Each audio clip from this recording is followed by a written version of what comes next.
बिस्मिल्लाहिर्रहमानिर्रहीम। अस्सलाम वालेकुम। मेरा नाम ज़ैनब ख़ान है और आप देख रहे हैं मेरा YouTube channel visa talk. Friends, आज मैं आपके साथ यूरोप के एक ऐसे कंट्री का टूरिस्ट वीज़ा की डिटेल्स शेयर करूंगी जहां के आपको फ़ी वीज़ा अप्रूव होने के बाद पे करना होती है।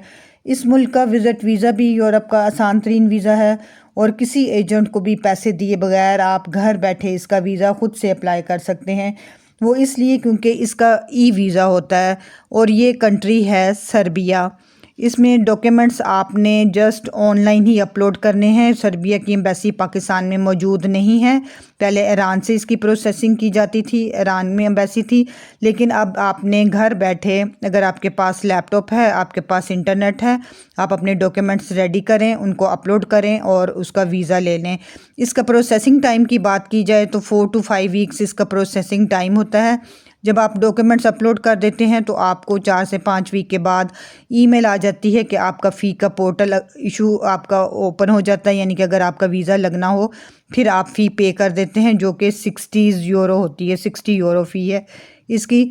और अगर वीज़ा ना लगना हो तो तब आपको वो रीज़न्स बता देते हैं ईमेल के थ्रू कि किस वजह से आपको वीज़ा नहीं मिल रहा। अगर इनके रिक्वायर्ड डॉक्यूमेंट्स वगैरह की बात की जाए तो ऑलमोस्ट वही सेम डॉक्यूमेंट्स हैं जो कि बाकी यूरोपियन कंट्रीज़ के और यूके वगैरह के अगर आप वीज़ा अप्लाई करें तो होते हैं। यानी कि आपको बैंक स्टेटमेंट लाजमन उसमें चाहिए होती है, जो कि यहाँ सर्बिया के लिए आपको मिनिमम 3 मंथ्स की चाहिए होती है, लेकिन अगर मैक्सिमम आप 6 मंथ्स की भी लगा देते हैं तो वो गुड एंड वेल बेस्ट है। आपने स्टेटमेंट अपनी मेंटेन रखनी है। आप बैंक स्टेटमेंट अपलोड करेंगे, साथ में सारे आपके बिज़नेस के जो प्रूफ्स होंगे, यानी कि जो भी आपका सोर्स ऑफ इनकम है उसके प्रूफ्स, यानी कि अगर आप बिजनेसमैन हैं तो आपका बिज़नेस का लेटर हेड होगा, एनटीएन होगा, टैक्स रिटर्न्स होंगे, आपका बैंक अकाउंट मेंटेनेंस लेटर होता है स्टैम्प्ड। इसके अलावा कोई भी बिज़नेस से रिलेटेड आपके डॉक्यूमेंट्स हैं वो सारे आ जाएंगे। इसके अलावा आपकी एफआरसी आ जाएगी, फैमिली रजिस्ट्रेशन सर्टिफिकेट और मैरिज सर्टिफिकेट। और अगर आप सैलरीड पर्सन हैं तो आपका एनओसी, यानी कि आपका एम्प्लॉयर आपको परमिशन दे रहा है कि आप ट्रैवल कर सकते हैं। इसके अलावा आपकी सैलरी स्लिप्स होती हैं, आपकी एफआरसी, जो भी आपकी यानी कि टाइज़ जैसे कि आपने बाकी कंट्रीज़ के लिए शो करना होती हैं अपनी फैमिली से, और अपने यहाँ पे सोशल और फाइनेंशियल टाइज़ वो आपने उनके प्रूफ्स लगाने हैं। और ये सारे डॉक्यूमेंट्स जो हैं ये आपने ऑनलाइन ही अपलोड करने हैं और 5 MB इनका साइज़ होना चाहिए। उसमें आपने ये सारे डॉक्यूमेंट्स अपलोड कर देने हैं। तो ये वो बेसिक डॉक्यूमेंट्स हैं। इनके अलावा ज़ाहिर पासपोर्ट वगैरह आपका वैलिड 6 मंथ्स के लिए होना चाहिए, ब्लैंक उसमें पेजेस हों, आपकी फ़ोटोग्राफ हो। लेकिन चंद एक ऐसे डॉक्यूमेंट्स हैं जो कि सर्बिया के लिए बहुत ज़्यादा इंपॉर्टेंट हैं, वो आपके पास लाजमन होने चाहिए। उसमें आ जाती है आपकी कंफर्म्ड होटल बुकिंग। आपने booking.com से अपने होटल बुक करवाने हैं, ये पेड होने चाहिए। और अगर ये वीज़ा ना लगे तो ये आप 1-2 दिन पहले उनको विदाउट एनी डिडक्शन कैंसिल भी करवा सकते हैं। तो आपने पेड होटल बुकिंग करवानी है। इसके अलावा आपके पास ट्रैवल इंश्योरेंस होनी चाहिए।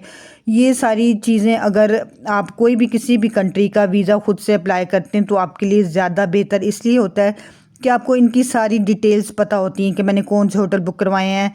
आपने जो अपनी आइटेनरी दी होती है, ट्रैवल प्लान दिया होता है, आपको पता होता है कि मैंने किस कंट्री, किस सिटी में, किस जगह पे किस दिन घूमना है, कौन से होटल में ठहरना है। अगर आप किसी एजेंट से करवाते हैं तो आपको ये डिटेल्स इतनी उस तरह से अच्छी तरह से पता नहीं होती, क्योंकि सारा काम उसने किया होता है।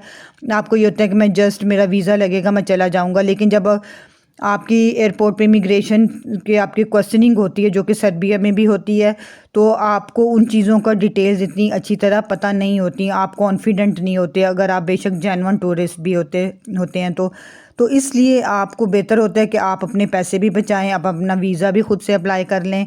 कोई मुश्किल नहीं है इसमें।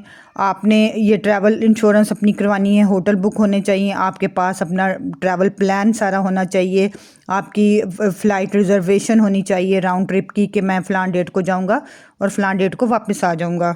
अब सारे डॉक्यूमेंट्स रेडी कर लेंगे तो इनकी वेबसाइट है वेलकम टू सर्बिया। इसका मैं लिंक भी आपको डिस्क्रिप्शन बॉक्स में दे दूंगी।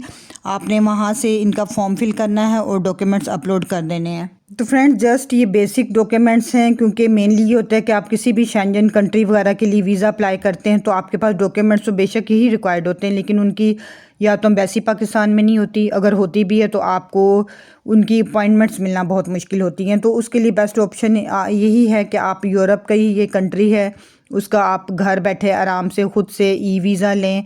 और फ़ी भी ये है कि आपका कोई उसमें पैसे का नुकसान भी नहीं होगा। वीज़ा लगेगा तो आपको फ़ी पे करना है, अगर खुदा न खास्ता नहीं लगता तो कोई आपको फ़ी की उसमें कोई पैसा आपका ज़ाया नहीं जाता। ये फ़ीस आपने वीज़ा लगने के बाद पे करना होती है।